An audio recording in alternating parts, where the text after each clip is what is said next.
Whenever your opponent plays d4 against you, you all get confused. You are unsure of what you must play against it.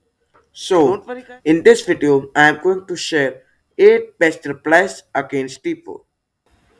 So, the main concept of white plays d4 is to take the control over the center. So, the main moves are highlighted as first c4, then knight to c3, and then finally to e4.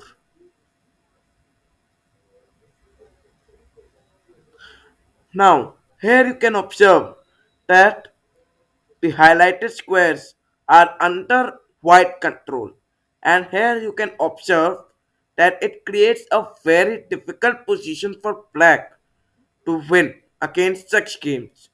So now here after c4, here you can observe that the highlighted squares are under white control.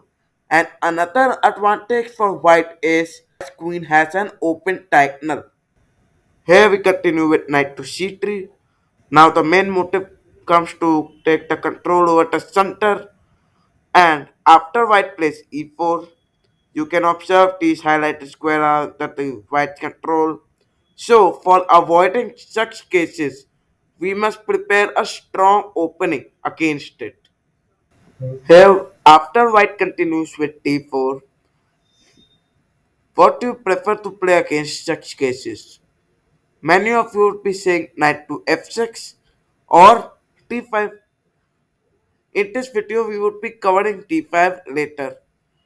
But let's cover knight to f6 as an important topic first. So black continues with knight to f6. Here white plays c4. We continue with e6. Here there are two advantages. One, we are going to open our bishop as well as we can push the d5 pawn and can make the control over the center. Here white continues while playing knight to c3. We can simply pin the knight by playing bishop to b4. We continue our game by playing knight to e4 and then to create the attack over the knight at c3. And don't forget about the pin. Many of the players commit the mistake by playing e4 and they forget about the pin, so they lose the pawn. So you must stay alert to stay alive. So the most common move that you would be observing is e3 for opening the bishop diagonal, or knight to f3 or a3. These are the common moves that many of the players play. In my case, the most common move would be a3, basically for to create the attack over the bishop. And if you think of taking the bishop to a5 to create a pin, so you are wrong, because b4, then bishop comes to b6 and then c5. Your bishop gets trapped. So the best move comes to play bishop to e7 or to take the knight. And moreover, a3 is the best move because if white doesn't place a3 and continues with knight to f3, then you can play knight to e4, which creates a good position, and you are also preparing for further attacks. Here, for further attacks, you can play c5 or d5. Another basic idea comes to short castling, or to play g6 and then to bishop to g7 for creating further attacks. Here, as we have studied about knight to c3, now let's study about knight to f3.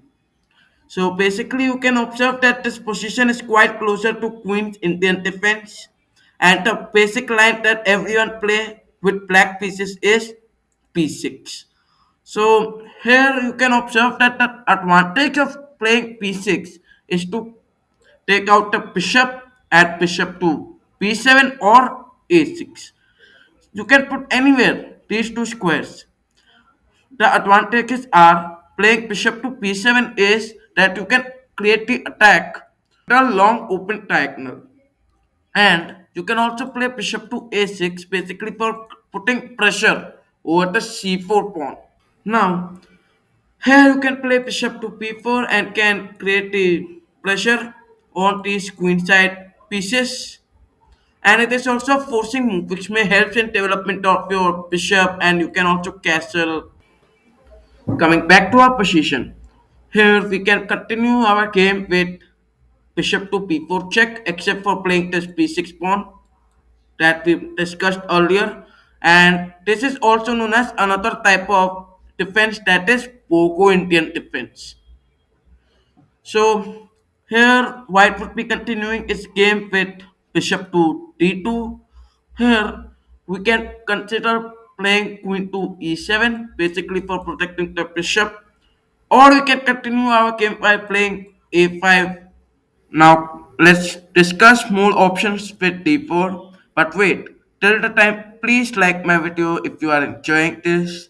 And I request you all to please join my membership, my lichess team. Okay, so let's come back. Here we continue our game with knight to f6, white plays c4, we play g6, except for playing e6. So the basic idea is to play bishop to g7, basically for castling over the king side. And this defense is also called King's Indian defense, which is played nowadays. And for white, white continues the game with e4. Now you can observe these highlighted squares are under white control. And it is also creating the control over the center, which may be difficult for us to make the control. So basically we are going to continue our game with d6, and we can further castle, we can further develop the bishop and our knight, which may be. And here we can also play e5 and c5 pawn after castling for creating the attack over the center.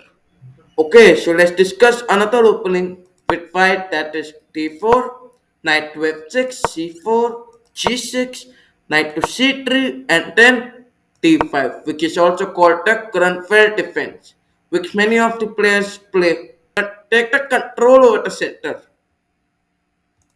Here the main moves are playing bishop to g7, c5, and to develop the knight, and many other options. You can also develop the bishop. You can also castle on the king side. And okay, so let's look of another variation that begins with d4, knight to f6, c4, and then we play c5, which is also called the Benoni defense. Basically, you all can observe that we are playing c5 so that white can take the pawn and it loses the center control. So most of the time you would be observing the move d5. Here we begin with e6.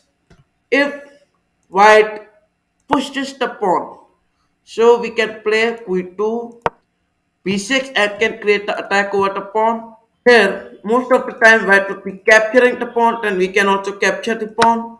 And you can play d5 and can create the control over the center. And basically your position can become more better if you play carefully. Okay, so let's look for another move, that is knight to c3. Here we continue our game by taking the pawn. White takes the pawn. Now we can play g6 and can attack over the long open diagonal. We can castle over the king side and can place our rook to e8 and can attack over the king side. Okay, so after the move d4, here we continue with d5. White continues with c4, and except for taking the pawn, we continue with e6, which is also called the queen's gambit declined. If it captures the pawn, then we also capture the pawn. And there are many options like developing the knight, developing the bishop, and and to castle on the king side, and developing other pieces. And if white doesn't capture, then don't worry, we can play knight to f6 and can develop our bishop and can castle over the king side. We can also play b6 and can develop our bishop, our knight, and then also look on the further development of the game. And if you are a classical player, then this is the best opening for you. Okay, so let's look for another opening. So let's begin. D4, D5, C4. Then we continue with C6, which is also called slab defense. Here white continues with knight to f3. We play knight to f6. White plays knight to c3. And then we continue our game with e6. Or except for playing e6, you can also attack the pawn and you can also develop your bishop and then you can play e6. You can also develop your bishop by playing bishop to b4 and can pin the knight, or you can play knight to d7. You can push your c or b pawn basically for creating the attack over the center. And this opening is basically called semi-slab defense. Okay, so it's puzzle time, and here is the position that you all have to solve. Comment below your answers. I am reading them all. And please, if you love my videos, then please share a comment about my videos. Or whatever there are the problems, then please share me. I would love to see your messages. Thanks for watching.